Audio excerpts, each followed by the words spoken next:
তোমরা প্রতিটি প্রাণের মেলবন্ধনে নিজেদেরকে জাগিয়ে তুলবে, স্বদেশ ভূমিকে ভালোবাসবে, মানুষকে ভালোবাসবে, মানবতাকে জাগ্রত করার জন্য নিজের জীবনকে উৎসর্গ করবে। তাহলে এই জীবনটা হবে সার্থক। তুমি মরে গেলেও মরে যাবে না, আজীবন বেঁচে থাকবে। এমনও জীবন করিবে গঠন, মরণে হাসিবে তুমি আর কাঁদিবে ভুবন। পৃথিবী ক্ষণস্থায়ী, এই অল্প সময়ের ব্যবধানে যদি নিজেকে নিজে গড়ে তুলতে পারি, মানবতার জন্য কিছু করে যেতে পারি, এটাই হবে এই জীবনে আমার জন্য সবচেয়ে বড় সার্থকতা। আমার দ্বারা যেন দুর্নীতি না হয়, স্বজনপ্রীতি না হয়, আমি যেন মানুষকে মানুষ হিসেবে মূল্যায়ন করতে পারি, এই দৃষ্টিভঙ্গি নিয়ে যেন আমরা গড়ে উঠতে পারি।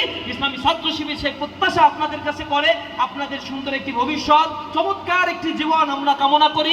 আমরা মনে করি এদেশের যুবকদেরকে যদি আমরা তৈরি করতে পারি দেশপ্রেম নিয়ে, তাদেরকে যদি সততা আর নৈতিকতার বলয়ে গড়ে তুলতে পারি, এই দেশ ইসলামী ছাত্র শিবির গড়ে তুলতে পারবে ইনশাআল্লাহ। তোমাদের ঘরে আলোর অভাব কবু নাহি হবে আর, আকাশ আলোক বাঁধিয়া নিদূর করিবে অন্ধকার। শস্য শ্যামলা এই মাটি মার অঙ্গ পুষ্ট করে, আনিবে অটুট স্বাস্থ্য সবল দেহ মন ঘরে ঘরে। তোমরা আনিবে ফুল ও ফসল, পাখি ডাকা রাঙা ভোর, জগৎ করিবে মধুময়, প্রাণে প্রাণে করতে গিয়ে 10,000 টাকা নিচ্ছ। কোন একজন দরিদ্র মানুষ এই 10,000 টাকার যোগান দিতে গিয়ে তাকে হয়তো তার অনেক অনেক কিছু ত্যাগ করতে হচ্ছে। তার সন্তানকে একটা কাপড় কিনে দিতে পারছে না, শুধুমাত্র এই 10,000 টাকা ঘুষের টাকা জোগাড় করতে গিয়ে। তুমি তার সন্তানকে বঞ্চিত করে অনৈতিকভাবে সরকারি তুমি বেতন পাও, তুমি সার্ভেন্ট দাস এই জনগণে, কিন্তু এই দাসের চাকরি করতে গিয়ে তুমি প্রভু হয়ে যাচ্ছ যখন, এই জনগণের টাকাগুলো যখন তুমি আবার কুক্ষিগত করে নিচ্ছ, তোমার সন্তানকে তো তুমি কোনো টাকা খাওয়াচ্ছ না, সন্তানের জন্য শাড়ি, সন্তানের জন্য বাড়ি বা সন্তানের জন্য গাড়ি যেটা তুমি তৈরি করছো, এগুলো কোনো মানুষের চোখের অশ্রু অথবা কোনো মানুষের রক্তের ঘাম ঝরানো কোনো কষ্টার্জিত টাকা তুমি ইলিগাল ওয়েতে গ্রহণ করছো। সুতরাং তোমার এর মধ্য দিয়ে তোমার সন্তান হয় একজন এমন একটা সন্তানের জন্ম হয় ক্যান্সারে আক্রান্ত, কোটি কোটি টাকা তার পেছনে চলে যাচ্ছে।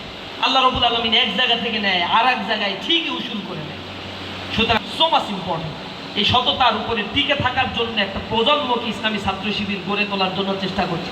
আমরা বলছি একটা সমৃদ্ধ বাংলাদেশ আমরা গড়ে তুলতে চাই, যে বাংলাদেশ হবে সৎ, দক্ষ আর দেশপ্রেমিক প্রেমিক নাগরিকের অবয়ারণ, যারা দেশকে ভালোবাসে, যারা তাদের সন্তানদেরকে বিদেশে পড়তে দিয়ে, রাজনীতিবিদ যারা এই দেশে এর আগে 55 বছর 54 বছর যারা শাসন করছে, তাদের হিস্ট্রি দেখবা, বিদেশে চলে গেছে সন্তান, স্ত্রী, পরিবার, পরিজন সব বিদেশে পাঠায় দেয়, নিজের এক পা বিদেশে আর এক পা দেশে বসে রাজনীতি করে, কেওয়াস সৃষ্টি করে, জনগণকে উত্তপ্ত করে ফেলে, নিজেদের মধ্যে দ্বন্দ্ব বাঁধিয়ে দেয়।